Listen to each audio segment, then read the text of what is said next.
if you struggle with authenticity, it's because you struggle with being who you are. You actually struggle with living as yourself. You actually struggle with being the true you. Why is that? You might be wondering, why is this so hard to just be me? And we go through the who am I's, but it's not so much who am I as it is where am I? As we go through life, and it usually starts in high school, though traumas can happen earlier on, but then we'll kind of roll through it because a child only knows how to be a child, usually. But then teenager years happen, teenager hormones happen, and we put in place societal programs. We start to allow the brainwashing to fully take effect and take over our lives of how we live and what we're doing. So now we're living a fake program. When we're living a fake program of behavior, likes, dislikes, all the things that come up when we become fake because of a job, because of friends at school, whatever the reasons are, we betray our will, our actual will, the will is within the soul, but it's its own property. It's its own, I don't want to say entity because it's part of the whole monadic structure, but it is a separate faction of you that needs to be honored and that needs to be taken into consideration when we're trying to integrate the self all back together. Alchemy, ascension, enlightenment. We're trying to put ourselves back together, okay? But you've betrayed your will a lot. So you're pulling it back online, and you find that you have rage coming up. You have inappropriate ways of speaking. You have inappropriate thoughts. All these chaotic things that we know are part of the alchemical process. They cause us to still not be able to live authentically, because authentically we are a mess. Authentically, we are not somebody that can be out in society without getting called schizophrenic or whatever the variations we might be having. You could still be very immature, rageful, like we said.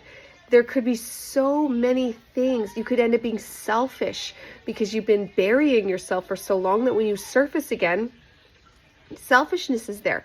So whatever the specific is for you, for me, it was rage. Like when I went through this years ago, it was rage that was coming up. It was full on rage that I was just like, whoa.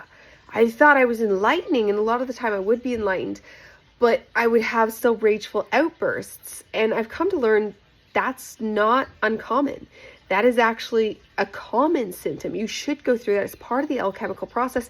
When you imagine the substance boiling within the beaker, it molecular structure wise creates other impurities that also need to be burned off as the substance changes and changes and changes, right? So the substance being you in this situation, and the constant changing of you actually brings up all these impurities of the self that you're going to need to work through. And the thing is they are authentic. They are authentically you because you left behind those pieces of your will, pieces of self. You've probably heard it spoken as soul fragments or soul pieces, soul loss. And you hear about that soul loss part. The truth is you can't lose your soul. The soul is the soul, in all time and space exists at the same time. So the soul's always together. But the fragments can be seen as betraying of the will and having to get that will put back online. I'm saying it with the will because it's the easiest way to comprehend it. And when you can fully comprehend something and bring in that inner standing of an issue, the inner standing, that is when you can fully embody it and then now live it as your truth. Because the name of the game here is authenticity. Authenticity holds the highest of frequencies within this realm. To live in our full embodied truth is the name of the game right now, because that is ascending in a world that was made to be so fake. And we need to invent a new world, create a new world, to live in a new world. But how can we create an optimized heaven on earth, higher angelic realm, a space that personally could be individually different for each of us. And that's what we're going to be working through and aiming towards. But how do we do that authentically? How do we make something that we're going to be proud of, that we're going to enjoy living, that's going to be worth all the trouble we're going through? It's authenticity. And not to mention, when you're manifesting anything through authenticity, it's more likely to happen. It's going to happen smoother. The karma involved is going to be lessened. Everything around whatever is going on, if done in authenticity, is going to be done smoother. But you need to allow the purge of everything you've buried to happen. Some people need to cry hysterically. I did crying therapy. I actually had to go through things to make myself cry, because that's what was really actually behind the rage. But that wasn't obvious. And knowing everything I knew therapeutically didn't stop the process from needing to be done. You cannot intellectually escape this. You cannot read or watch your way out of this. Reading and watching information does help you integrate in the knowledge, which helps you integrate in what you need to do, which gives you the strength, the thoughts, the manifestations begin. But ultimately, you have to go through it. And there is tips and tricks to ease the process. For me, I used microdosing of psychedelics, psilocybin, which was very helpful. That was my crying therapy. It would make me cry. My mom died, but I actually used her death as a gateway for tears, as a gateway for purging that ridiculous sadness that was behind the rage. And it was just rage for no reason. I wasn't, because I'm a mature adult, and even when this was going on years ago, I didn't overly do anything about it because I knew the rage was bad. But the problem wasn't about containing a violent rage. The problem was, why was I feeling this way? Why was I feeling this way? And it's buried emotions. And that happens when you betray the will, and when you cut yourself off from the will. You block these things in. And when you have a block, well, just like with a dam, you're creating a back leg of all these things you're going to have to work through later. So allow it to be whatever it is for you. I'm predominantly made of fire, extremely highly fire within, astrology. So for me, rage makes sense. But for you, you might be a water sign. So for you, maybe you're a whiner or overly wallowy or just depressive and you can't let it go.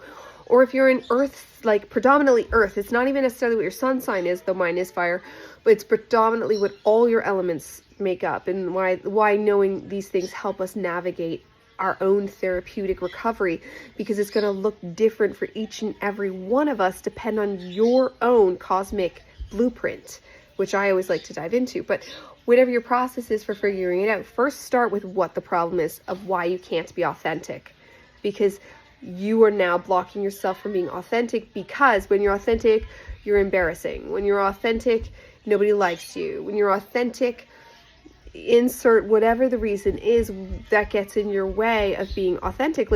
Even to this day, and I still try to be my complete self as it is, but I'm a projector. So even with all the rage gone and knowing my words and being truthful, I live in a place that's atheistic, and you can't talk about the divine without being looked at like you're crazy. Or I'm a projector and my energy is very penetrating. So there's still things you need to work on to be able to be authentic every single place you go, in every single realm of this existence that we currently live in, our lived reality. So that's up to you to navigate, to grow, to find where you can slip in yourself. But first you have to have a self that can be slipped in. So my point here is, what I'm saying is that you could work through all the emotional issues, and then you're still going to have to look at a society that is just simply not ready for you. So that'll be a whole different bag of bones when you get there. But in the meantime, just know that your block of authenticity is a block that is an emotion, a feeling, a circumstance that you need to live through. It might be many, it might be a bunch of different things, but live through them, experience them, feel them, allow them, the space of allowing, allow them into the heart center, feel your way through it, heal your way through it. And there is an authentic self happily waiting to be integrated back into your life. Good luck with that for now. See you later. Transcending Ascension.